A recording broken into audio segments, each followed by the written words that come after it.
Bonjour à tous, j'espère que tout le monde va bien.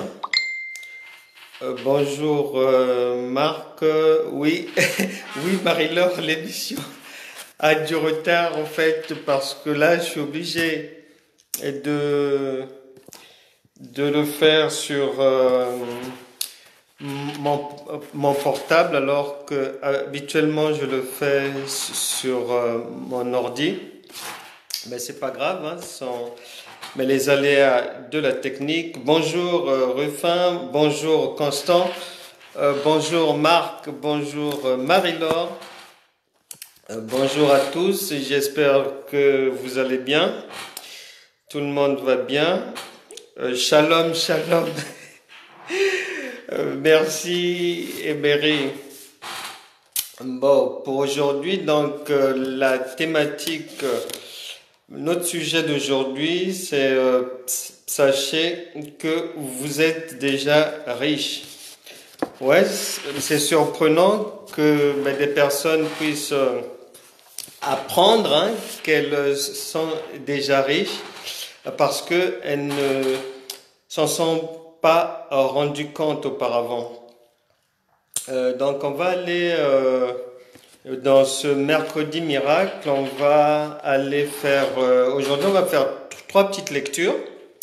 Et avant cela, j'aimerais vous dire vraiment de mettre votre foi et votre espérance dans ces enseignements et puis ces prières que nous faisons parce que elles sont courtes mais sont puissantes par les vertus de Dieu. Donc, faut y mettre la foi. Le Seigneur a dit qu'il vous soit fait selon votre foi. Et donc, chacun doit élever son espérance, son niveau de foi, et à ce moment-là, il verra le Seigneur faire de très, très grandes choses. On n'a pas besoin forcément de faire de longues prières pour être exaucé, parce qu'un criminel peut aussi faire de longues prières, mais qui ne s'attendent pas à être exaucé, un voleur, un impudique et autres. Donc tout ne se joue pas au niveau de la longueur de la prière, mais c'est la disposition du cœur qui importe vraiment à Jésus-Christ pour nous exaucer. Donc on va aller lire pour le sujet, sachez que vous êtes déjà riches. On va aller lire 2 Pierre chapitre 1 à partir du verset 3, deuxième épître de l'apôtre Pierre, verset 1 à partir du verset 3. Il est dit ceci, en ce qui concerne tout un chacun. Il est dit, sa divine on se retrouve encore. Ma connexion vraiment à cette heure-ci n'est pas bonne. Je suis toujours en train de faire des tests et j'espère que tout le monde est de retour après cette petite coupure. Je vois que Emery est là, Constant, Marc. Donc, on lisait 2 Pierre chapitre 1 verset 3 qui dit que sa divine puissance nous a donné tout ce qui contribue à la vie et à la piété, au moyen de la connaissance de celui qui nous a appelés par sa propre gloire et par sa vertu. Donc, on parle du Seigneur Jésus-Christ. On va aller lire un deuxième texte dans le deuxième livre des Corinthiens, chapitre 8 et verset 9. 2 Corinthiens 8, 9. Un beau texte qui nous dit ceci. Car vous connaissez la grâce de notre Seigneur Jésus-Christ qui, pour vous, s'est fait pauvre, de riche qu'il était, afin que par sa pauvreté, vous fussiez enrichis. Donc, Jésus-Christ était riche auparavant, il s'est fait pauvre pour que nous puissions prendre sa richesse. Dernier texte qu'on va lire ensemble rapidement, Évangile de Jean, chapitre 19 et au verset 30. Là-bas, c'est très court. Jean 19, verset 30. Alors, il est dit ceci. C'est très simple. Jean 19, verset 30, c'est la deuxième partie du verset qui nous intéresse, où il est dit que tout est accompli. C'est Jésus-Christ qui l'a dit avant de partir et de nous envoyer le Saint-Esprit. Il a dit que tout est accompli. Alors, faut remettre les choses dans leur contexte. Nous venons tous d'Adam et Ève, qui sont nos deux ancêtres, et lorsqu'ils ont chuté, lorsqu'ils ont désobéi à l'instruction divine, le Seigneur donc a précipité le diable ici, et puis nous aussi, l'homme a été, on va dire, maudit par Dieu, de manière à ce qu'il puisse payer de sa désobéissance, et à partir de là, Adam et Ève, qui étaient immortels, sont devenus mortels, et la vie humaine est devenue difficile, alors que au départ Dieu l'avait conçu sans épreuve, sans guerre, sans difficulté, sans chômage, sans drame.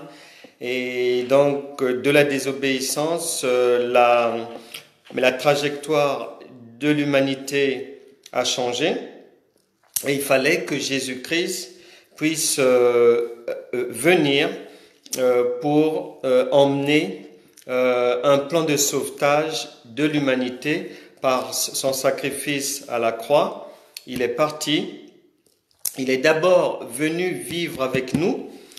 La parole s'est faite chair, il est venu vivre avec nous pour que les hommes n'aient pas d'excuses en disant que oui, un jour, oui Seigneur, toi tu nous demandes de faire ceci, mais tu n'as jamais vécu dans les mêmes circonstances que nous. Et là, non, il est venu, il a supporté l'ignominie avec que les hommes, les injures et autres, les humiliations, et puis aussi il a manifesté la divinité, la puissance de Dieu, mais sur terre, parce qu'il a fait énormément de miracles, et en partant, il nous a envoyé le Saint-Esprit, avec lequel il a promis dans son plan que, avec le Saint-Esprit, on pouvait non seulement faire les mêmes choses que lui, donc avoir la victoire sur l'oppression, sur les obstacles, sur les épreuves, mais également manifester la grandeur de Dieu à toute épreuve, et puis mais résister aussi aux tentations, parce que lui, il y a résisté, mais résister à tout ce qui peut être contraire à l'éthique, à la morale. Et c'est pour ça que par le Saint-Esprit, il nous a légué quelque chose de très précieux, un héritage incroyable que l'homme n'avait pas auparavant, qui nous permet de remporter la victoire, puisque en Romains, il est dit que dans toutes les choses que l'on peut rencontrer, on est déjà plus que vainqueur. Et avant de partir, avant que le Saint-Esprit ne vienne, nous l'avons lu ensemble, il a bien insisté que tout est accompli. Donc il a déjà tout accompli. Dans 2 Pierre 1, 3, on l'a lu ensemble, que sa divine puissance nous a donné tout ce qui contribue à la vie. La vie, donc la réussite, un matérialité de connexion. Voilà, on revient. La connexion n'est pas très très bonne, mais on va faire de notre mieux pour aller de l'avant quand même. Oui, je disais donc que Jésus-Christ nous a vraiment légué beaucoup de choses, et toutes ces choses-là nous assurent une vie épanouie d'avance, puisque il a dit que que tous ceux qui sont animés de l'Esprit de Dieu ont été pris, Dieu nous a élevés à la droite du Père. Il a fait de nous des héritiers et co-héritiers avec. Encore un souci, on revient, voilà, nous sommes déjà, le Seigneur le dit dans le livre des Éphésiens chapitre 1, verset 3, que Dieu nous a bénis de toutes sortes de bénédictions. Et dans les bénédictions, il faut ouvrir une grande parenthèse, et là-dedans, il y a tout ce qu'il faut pour réussir dans la vie et avoir une vie épanouie. Donc, lorsqu'on vient à Jésus-Christ, d'avance, on est déjà destiné destiné au bonheur, parce que Dieu est celui qui est à même de nous greffer de nouveau, c'est-à-dire même si on avait déjà échoué, il peut nous reprendre et nous donner une seconde chance. Et lorsqu'on vient à Christ, cela est immédiatement prévu dans le plan de Dieu. Il est triste de savoir qu'il y a des gens qui disent et qui pensent que lorsqu'on devient chrétien, l'objectif c'est le salut de l'âme. Mais si on en reste seulement au salut de l'âme, la connexion n'est vraiment pas bonne, mais on va essayer de la poursuivre. J'espère que on va plus s'arrêter encore, et puis si jamais ça se reproduit encore, donc j'attendrai qu'elle soit meilleure, et puis comme ça on fera l'élément dans de bonnes conditions de connexion. Mais je disais donc que lorsqu'une femme met au monde un enfant, à la maternité, mais c'est comme aussi dans la vie lorsque on est de nouveau, on devient une nouvelle créature.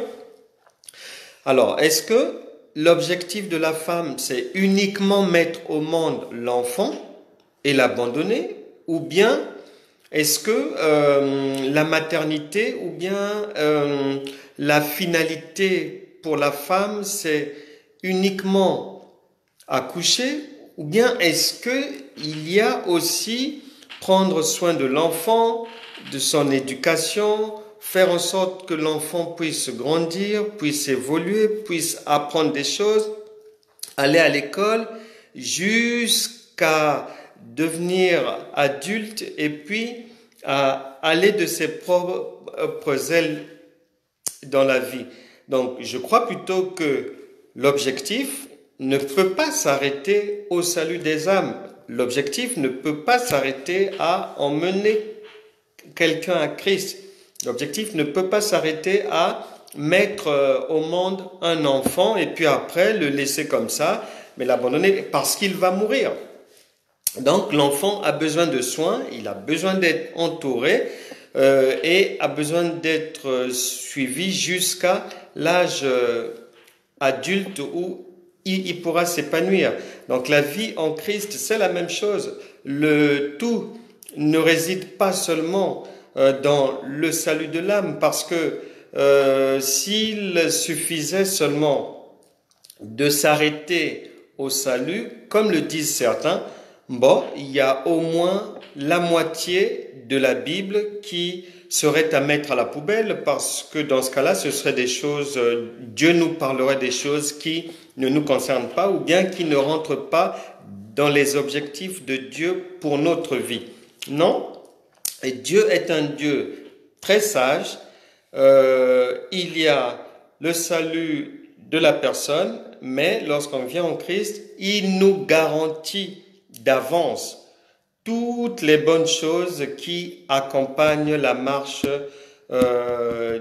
de la personne, la marche du chrétien. Il y a l'épanouissement, il y a atteindre les objectifs qu'on se fixe, et dans les choses, dans les promesses divines, dans ce que Dieu a déjà donné comme bénédiction, mais la richesse fait partie de ces bénédictions-là. La richesse matérielle, la richesse financière, la richesse d'avoir un mariage heureux, d'avoir des entreprises ou des activités dans lesquelles on rencontre le succès. Donc, toutes ces choses-là sont déjà là. Si quelqu'un a besoin, par exemple, d'argent pour investir, qu'il sache que cet argent est déjà disponible. Cet argent fait partie des promesses que le Seigneur lui a déjà faites, à lui de s'en saisir, parce que ce sont des choses qui existent d'abord spirituellement. Donc c'est en les faisant venir dans le monde physique que on arrive à toucher ces promesses. C'est pour ça que le livre de Romains chapitre 4 verset 17 stipule bien que Abraham crut que Dieu, avec Dieu, on a la capacité d'en mener à l'existence les choses qui n'existent pas comme si elles étaient. Donc, ce sont des promesses que chacun doit aller chercher, chacun doit savoir que ces choses-là sont disponibles, ces choses-là sont prévues. La richesse appartient à tous. La Bible déclare, Job chapitre 22, verset 25, stipule que le Tout-Puissant sera mon or, mon argent et ma richesse. Confiance. On doit savoir lui faire confiance. Dieu n'est pas un menteur. Ce qu'il a dit, il le fait. Donc ces choses-là sont disponibles. On doit les prendre. Nous sommes assis spirituellement. Un chrétien est assis à la droite de Dieu et Dieu a déjà prouvé à l'humanité sa capacité à prendre l'homme en charge. On peut se souvenir que dans le désert, il n'y avait rien et Dieu a nourri des millions d'Israélites avec la manne et l'écaille. Vous pouvez méditer cela dans le chapitre 16 du livre de l'Exode, à partir du verset 9 jusqu'à 15. Et si vous avez le temps, vous pouvez lire tout le chapitre 16 pour vous rendre compte que Dieu n'est jamais limité, il pourvoit. Et en matière de finances, en matière de promesses, l'argent aussi fait partie de ce que Dieu a promis à l'homme, parce que Dieu sait que l'homme en aura besoin pour solutionner les problèmes de la vie. Donc, après la venue de Jésus-Christ, Dieu a encore prouvé qu'il était toujours égal à lui-même, multipliant des pains par-ci, guérissant par-là, lorsqu'il fallait payer des impôts, il a payé. La caravane de Jésus-Christ ne manquait de rien. Vous n'avez jamais lu dans la Bible que l'un des apôtres ou disciples de Jésus était dans la misère, était mendiant, était dans la pauvreté, parce que la provision, lorsqu'on est en Christ, elle est disponible. Et il y a un passage biblique qui m'a toujours choqué, mais ça rentre dans le mode de fonctionnement de Dieu, qui est un Dieu qui parle de la finalité, qui parle de la fin, qui parle toujours du succès et de la réussite. Dans le livre de Luc chapitre 10, à partir du verset 2, le Seigneur dit que en parlant par exemple du travail à faire dans l'œuvre de Dieu, du travail à faire pour apporter le secours, l'assistance à notre prochain. Le Seigneur a dit que la moisson est grande, mais il y a peu d'ouvriers. Et lorsque je médite souvent ce passage, c'est vraiment étonnant. Pourquoi est-ce que le Seigneur nous parle directement de la moisson? Parce que moissonner, mais c'est ramasser, c'est-à-dire c'est emporter la mise, c'est venir prendre les bénéfices du travail. Il ne dit même pas que non, il y a peu d'ouvriers qui doivent faire ceci, qui doivent faire tel travail, telle tâche, ceci, cela, non.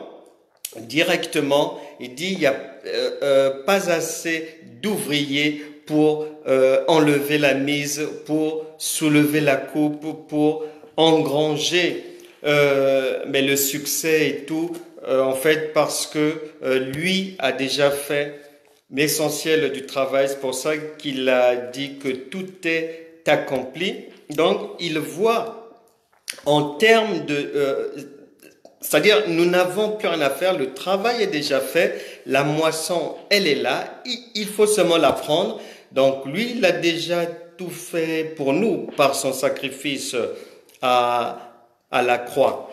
Maintenant, vous allez me demander, mais si vraiment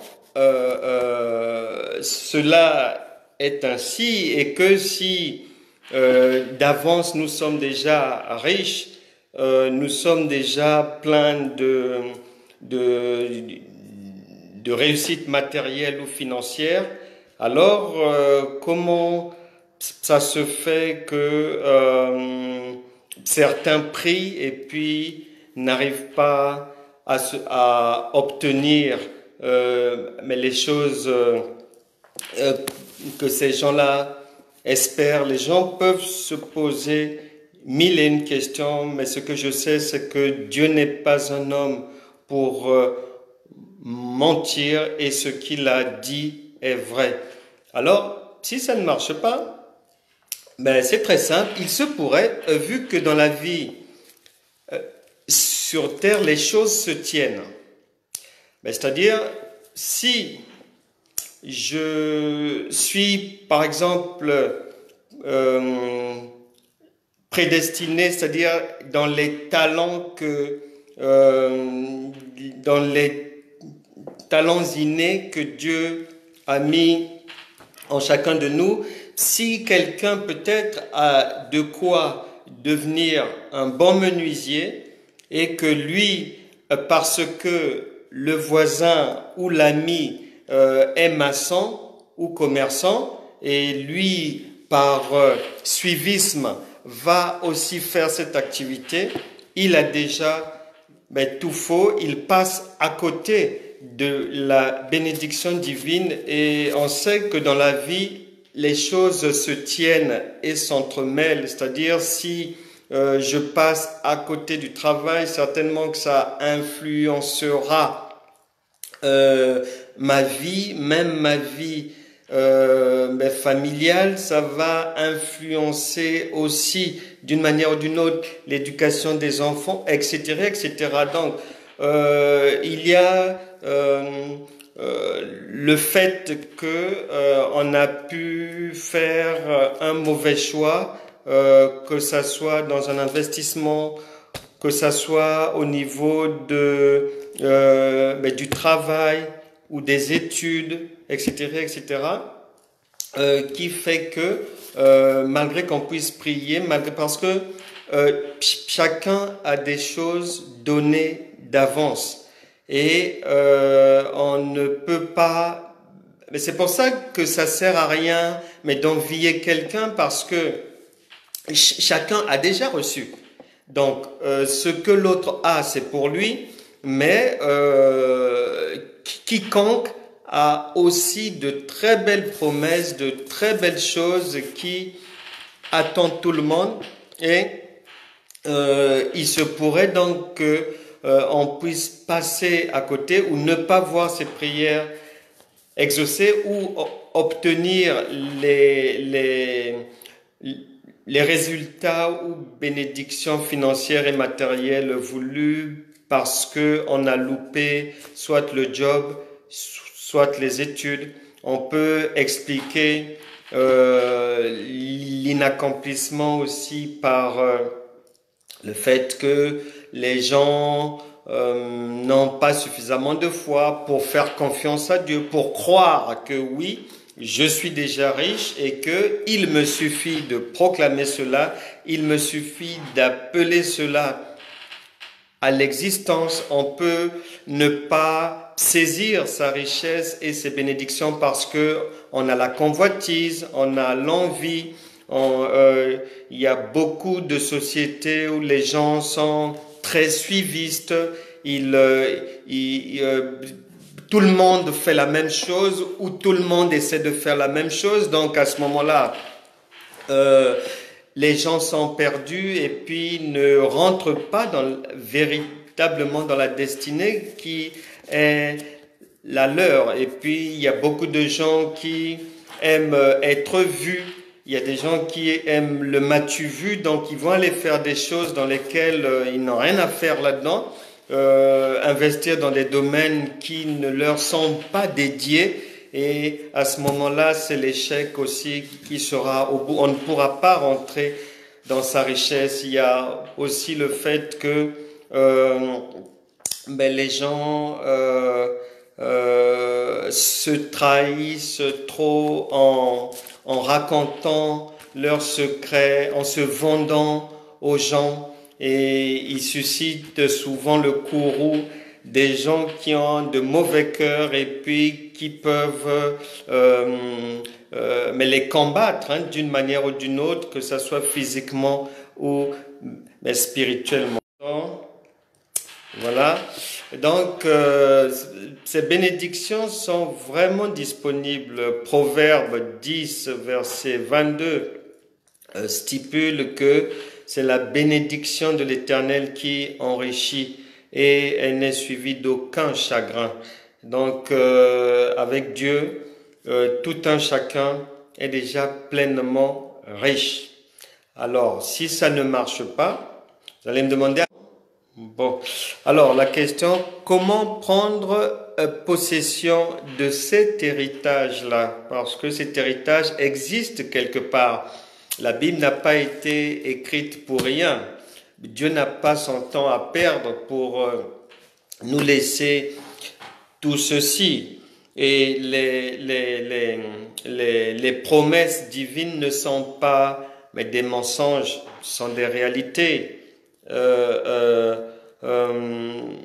Nous sommes co-ouvriers et co-héritiers avec Christ. C'est vrai, c'est une réalité. Et lorsque ça ne marche pas, comment rentrer en possession de mes richesses? Première chose, si vous me regardez que vous n'avez pas encore donné votre vie à Jésus-Christ, que vous ne croyez pas en lui, vous ne croyez pas au Fils unique venu mais sur terre pour nous sauver, je vous invite à donner votre vie au Seigneur Jésus, à accepter d'abord de le reconnaître comme votre Seigneur et Sauveur. Ça, c'est la première des conditions. Ce n'est qu'après avoir rempli cette condition-là que vous pouvez rentrer ensuite dans ceux qui sont appelés les gens de la maison de Dieu. Alors, on va faire cette prière pour que ceux qui ont pendant ce direct ou qui pourront suivre ça en différé, ça revient au même. Dieu n'est pas limité, Dieu ne s'occupe ni des heures, ni des directs, ni de ceci, cela. Il s'occupe à Jésus. Voilà, le réseau nous fait défaut aujourd'hui, mais bon, par la grâce de Dieu, mais nous sommes encore là, nous résistons. Et puis, donc, ceux qui n'ont pas encore accepté Jésus-Christ comme Seigneur et Sauveur, je vais vous inviter à le faire maintenant parce que vous savez que les jours de l'homme sur terre sont comptés. Notre vie n'est pas longue. elle est courte et que la Bible déclare que le Seigneur revient bientôt. Et il reviendra comme un voleur. Mais d'ailleurs, la mort vient nous chercher comme un voleur. On ne sait jamais à quel moment Dieu va nous rappeler, à quel moment se termine notre bail ici sur terre. Donc il est mieux, plus tôt vous le ferez et mieux ça sera pour vous. Attendre, voilà, vous allez répéter après moi ceci: Seigneur Jésus, je viens à toi, je reconnais que je suis un pécheur, j'ai entendu aujourd'hui parler de toi, je prends l'engagement de ne plus marcher comme avant, je t'invite dans ma vie comme Seigneur et Sauveur. Éloigne-moi du péché, éloigne-moi de Satan, éloigne-moi de ces démons. Deuxième chose à faire, on a fini, ceux qui n'étaient pas encore enfants de Dieu le sont maintenant devenus. La deuxième chose pour tout le monde, c'est la repentance, car il est dit que sans la sanctification, nul ne verra le Seigneur. Donc on doit se repentir de nos péchés, on doit se repentir de notre entêtement, d'être allé dans une filière qui n'était pas la nôtre, d'avoir fait du suivisme, d'avoir fait quelque chose parce que l'autre avait eu à faire cela, d'avoir envié un tel ou un tel, on va se repentir de n'avoir pas été attentif aux sirènes, à l'appel de Dieu, aux avertissements. Lorsqu'un frère, lorsqu'une sœur, lorsque l'employeur, lorsque quelqu'un, un collègue même dans la famille nous avait parlé, avait attiré notre attention, de ne pas nous engager dans telle voie, de ne pas aller faire ceci. On s'était entêté, on n'avait pas voulu comprendre ni entendre et on s'est retrouvé sur la mauvaise voie. On s'est retrouvé à faire de mauvais choix qui plombent complètement la prise des promesses divines, qui nous empêche de devenir concrètement riche, puisque Jésus-Christ, de riche qu'il était, il s'est fait pauvre, donc il nous a donné sa richesse pour prendre notre pauvreté. Mais lorsque le Seigneur nous fait cette révélation, à nous maintenant, son souhait est que nous puissions pleinement rentrer en possession de ces richesses-là. Donc, on va se repentir, chacun va se repentir pour tout ce que l'on vient de citer comme omission, comme erreur. Seigneur, pardonne-nous de n'avoir pas été attentif, d'avoir tardé à mettre en pratique ce que tu nous disais de faire, car cela a retardé nos bénédictions. Et Seigneur, aie pitié de nous pour cela. Nous étions dans l'ignorance. La Bible déclare que dans les temps d'ignorance, Dieu pardonne.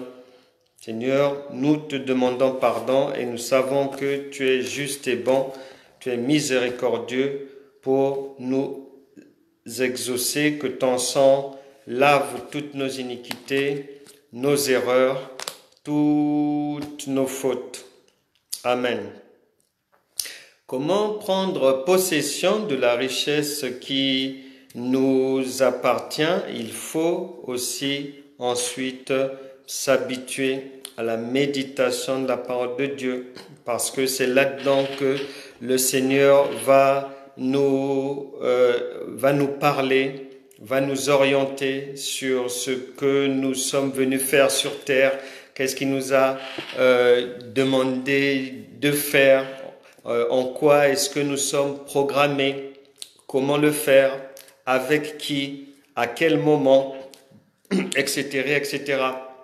C'est pour ça que la Bible déclare dans le psaume 119, verset 105, que ta parole est une lampe à mes pieds, est une lumière sur mon sentier. On ne doit pas s'éloigner de la parole de Dieu parce que elle nous donne des tuyaux, elle nous révèle ce qu'il faut faire, elle nous donne les informations sur le job qui marchera pour nous, sur le domaine dans lequel investir et dans lequel la réussite est déjà programmée au bout. Et c'est en écoutant les instructions divines qu'on peut aller saisir notre richesse, aller saisir ces promesses divines qui existent réellement. La Bible déclare que si Dieu nous a fait riches, ce n'est pas pour rien. La richesse est aussi, mais financière. C'est pas pour rien que la Bible déclare que l'argent répond à tout, pour dire que l'argent n'achète peut-être pas l'amour, mais permet de résoudre un certain nombre de problèmes de l'existence humaine. L'argent n'achète pas la mort, non, mais permet quand même de soulager la vie humaine. Donc c'est pour ça qu'on ne doit pas lésiner sur les moyens pour aller rentrer en pleine possession de ces choses qui sont déjà prévues pour nous et dont le royaume de Dieu n'attend n'attend que de nous voir rentrer en possession de ces choses-là. Il y a un chanteur guinéen qui s'appelle Mori Kanté. C'est un grand chanteur. Et dans sa biographie, dans l'histoire de sa vie, il expliquait que, en fait, lui, lorsqu'il était jeune un jour, il est sorti de chez lui, il était dans la rue et puis il avait rencontré par hasard comme ça là un vieillard qui lui avait offert de mémoire un balafon et puis le vieux lui avait dit je te donne cet instrument, mais garde cet instrument et cet instrument te permettra de vivre toute ta vie. Et donc Mori Kanté avait pris ça, mais il était très très jeune et puis les années sont passées et c'était une encore. Donc Mori Kanté, je disais, ne s'est pas éloigné de ce que ce monsieur lui avait dit, donc il est rentré dans sa destinée et c'est par ce canal-là que Mori Kanté, en suivant cette instruction en fait divine, a pu aller saisir tout ce qu'il y a comme prestige, comme richesse, comme héritage que Dieu avait déjà prévu pour lui, avait déjà placé quelque part pour lui. Et ses yeux, au fur et à mesure des années, ont vu cela devenir réel. Et il est devenu un très très grand musicien, Mori Kanté. Il est mondialement connu. Et le balafon a fait vraiment sa fortune, a fait vraiment de lui quelqu'un de respectable et de respecté. Donc, la richesse divine, pour la saisir, celle qui a été prévue, celle qui a été programmée pour vous, personne ne la prendra. Chacun a sa richesse, chacun est déjà riche, on n'a pas à envier l'autre. Tout est pour vous, à vous d'aller prendre cela.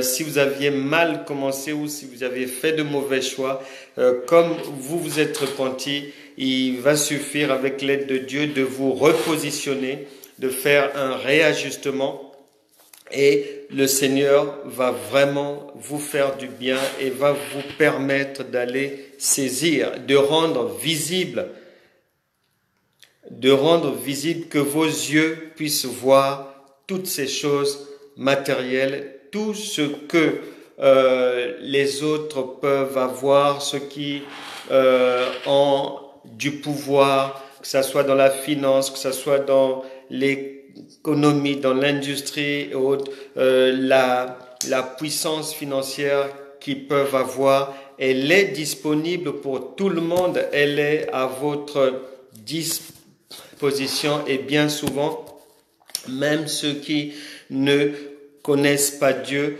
deviennent riches tout simplement parce que même un incroyant, en suivant la voie, même dans son ignorance, même involontairement, en suivant la voie, que ce soit des études, du travail, de la femme, déjà prévue pour lui, planifiée pour lui, il peut aller saisir ces richesses-là qui lui appartiennent et que Dieu a déjà prédisposées pour chacun de nous. Nous allons maintenant prier pour que tout ce qui est prévu pour vous, tout ce qui a déjà été programmé, puisque la Bible dit qu'avant que chacun de nous ne puisse naître, Dieu connaît le début et la fin de la vie de tout un chacun, ainsi que le milieu. Il connaît tout ce qui jonche le parcours de la personne. Il connaît les bénédictions, les richesses, la réussite, le succès qui est déjà programmé dans le logiciel de vie de tout un chacun. Il suffit de faire descendre ces choses-là du monde spirituel au monde physique. Lorsque Gustave Eiffel avait son projet en tête, c'est d'abord quelque chose qui était spirituel. Et toute chose que l'être humain emmène à l'aspect matériel est d'abord spirituel, est d'abord dans l'esprit, est d'abord imagé dans l'intellect de la personne. Et donc, ces choses-là existent. Maintenant, il faut les palper, il faut les faire descendre du monde spirituel au monde physique. Dieu vous l'a dit, Dieu vous le redit encore, sa parole le confirme. Vous y avez droit, à vous d'aller durant votre vie prendre ces choses-là afin d'accomplir votre mission terrestre, de bien vous occuper de vos familles et d'atteindre aussi les objectifs de Dieu, parce que cette provision-là vous sert bien sûr, est prédestinée, programmée pour vous, mais par là aussi vous êtes un canal de bénédiction pour d'autres personnes, pour venir en aide aux orphelins, aux veuves, aux démunis. Donc Dieu compte sur vous et attend que vous puissiez récupérer cette mise, puisque c'est la moisson. C'est pas le moment n'est plus à la plantation ou bien à suer sous le soleil pour défricher et autres. Non, la mise, elle est là. Et à vous d'aller maintenant mais la prendre, la ramasser. C'est pour ça que le Seigneur a dit que tout est déjà accompli. Vous n'avez plus rien à faire de physique. Non, il vous suffit seulement d'appeler à l'existence ces choses-là comme si elles étaient déjà, et vous les verrez s'accomplir. Vous rentrerez dans votre bénédiction, dans votre richesse, et cela vous permettra de solutionner un certain nombre de problèmes que tout le monde rencontre dans la vie. C'est pour ça que Marc, chapitre 11 et au verset 24, le Saint-Esprit dit clairement que tout ce que vous demanderez en priant, croyez que vous l'avez reçu et vous le verrez s'accomplir. Dans tout, T-O-U-T, il y a tout. Enfant, guérison, voiture, maison, suffisance, travail, boulot, entre tout est entre les mains de tout un chacun. Donc, à nous de savoir quoi faire pour aller récupérer ce qui nous appartient. On va donc prier pour que le Saint-Esprit aide tout un chacun à rentrer dans sa destinée, à se repositionner, à faire un réajustement, lui permettant concrètement de saisir sa richesse au nom de Jésus.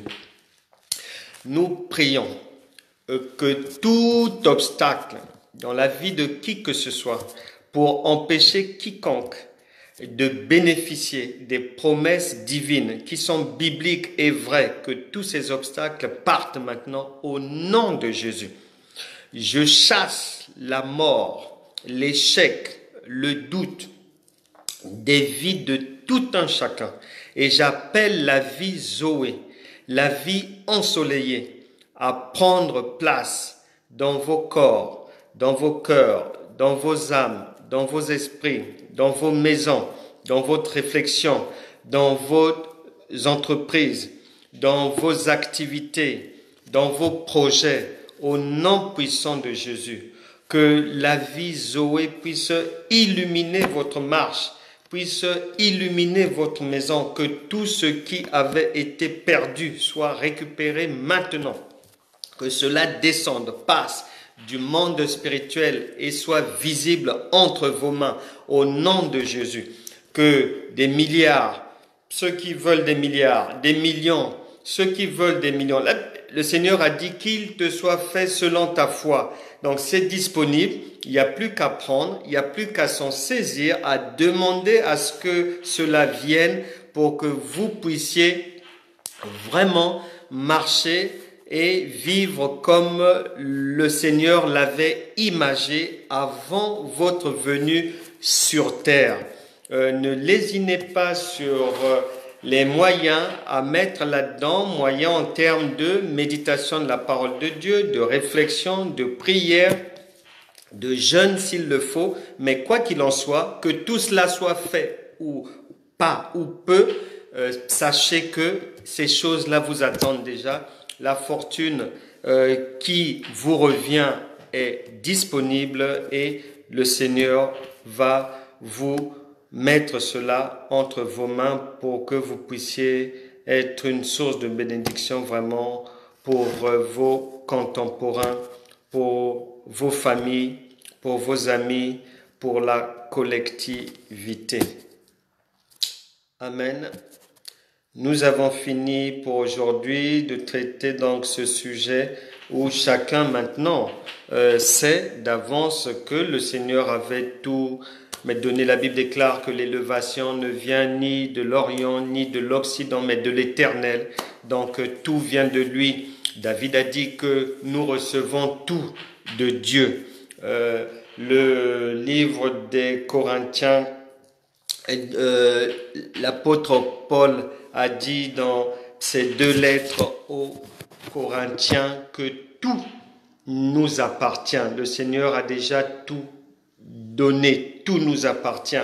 Il est même stipulé dans la parole de Dieu que ça soit la mort, que ça soit la vie, que ça soit les arbres, quoi que ce soit, tout nous appartient, y compris l'argent, y compris l'or qui appartiennent à Dieu. Mais comme le psaume 86 le stipule très bien au tout début de ce psaume, l'Éternel dit que ne vous ai-je pas dit que vous êtes des dieux, en parlant de vous, en parlant de nous. Donc à nous de manifester maintenant la divinité, le caractère divin, et il n'existe pas sous le soleil un Dieu pauvre.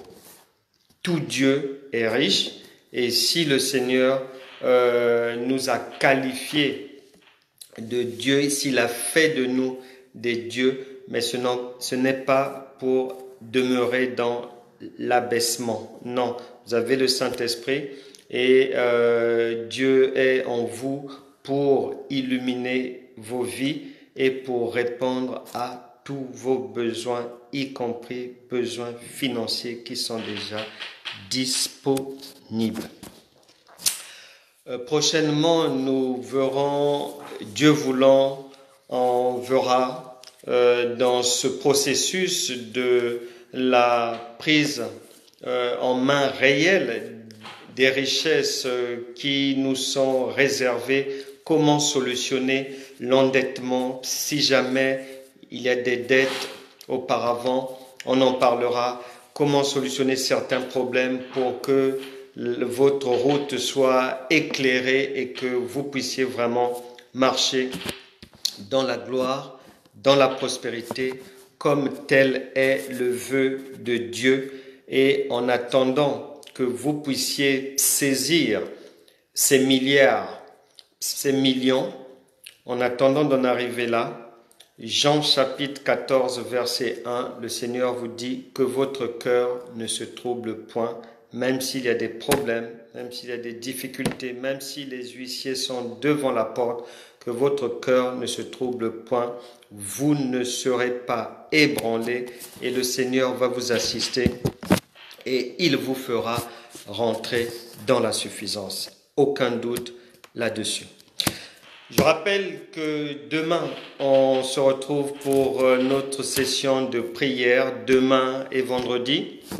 Et à cette occasion, nous aurons un service de la Sainte Seine. Si vous avez un bout de pain, une petite galette, un gâteau, quoi que ce soit, un féculent, mettez ça de côté. De l'autre côté, préparez une boisson non alcoolisée de préférence. Bon, ceux qui ont un peu de vin peuvent mettre de côté un petit verre de vin, mais sinon, boisson non alcoolisée, que ça soit le jus, que ça soit du sirop, du Coca-Cola, quoi que ce soit, Dieu n'est pas limité. Le Saint-Esprit n'en a que faire avec la matière, ni les substances. Et donc, on s'en servira juste comme des éléments d'appui du sang du Christ et de son corps qui vont nettoyer, qui vont chasser, qui vont purifier les corps et les organes pour que toute maladie puisse partir des corps demain. Vendredi, nous répéterons encore la Sainte Seine, mais là, on s'en prendra maintenant aux démons. Demain sont les maladies qu'on va traiter. Après-demain, les démons, ils doivent partir. Ils n'ont rien à faire dans vos corps. Ils ont assez mis du temps là. Ils vous ont suffisamment maltraité. Ils doivent maintenant partir. Leur temps est terminé. Et le vendredi, on s'occupera des démons.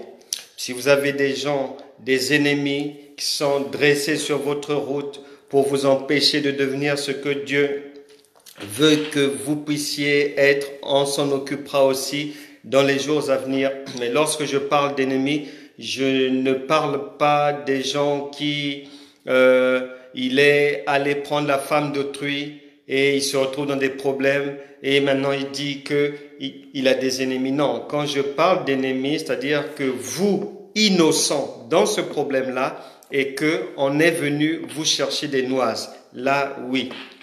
Mais si vous êtes fautif dans le problème, là on ne peut pas parler d'ennemis. Vous arrangez le problème, vous vous repentez et puis le Seigneur vous viendra en aide. Mais en ce qui concerne les gens qui se sont dressés vraiment de manière radicale contre vous, on s'en occupera dans les jours à venir.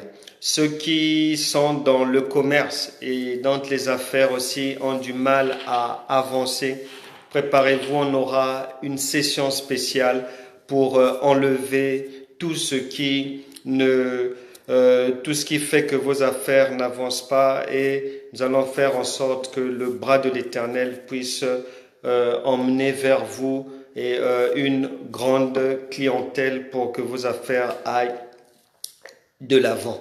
Bref, on traitera, on a pas mal de travaux à faire, on les fera au fur et à mesure que l'on avance et je n'ai point de doute que la main de l'Éternel va se manifester et que vous verrez la gloire de Dieu. On se retrouve demain pour jeudi miracle, spécialement consacré à la prière contre les maladies. Si vous connaissez des gens malades, si vous-même vous êtes malade, si vous avez des frères, des collègues, des amis, peu importe les maladies, il y a tellement de maladies maintenant, même les noms, on ne sait plus, puisque chaque jour, on sort un nouveau nom. Donc, il y en a tellement, mais on va les mettre dehors demain à travers un service particulier, court, efficace et très puissant, mais de cette Sainte Seine, et le Saint-Esprit sera avec nous pour faire cette œuvre-là. Que Dieu vous garde bien. C'était Mercredi Miracle. On se retrouve demain et Dieu voulant avec une meilleure connexion. À demain. Bonne journée.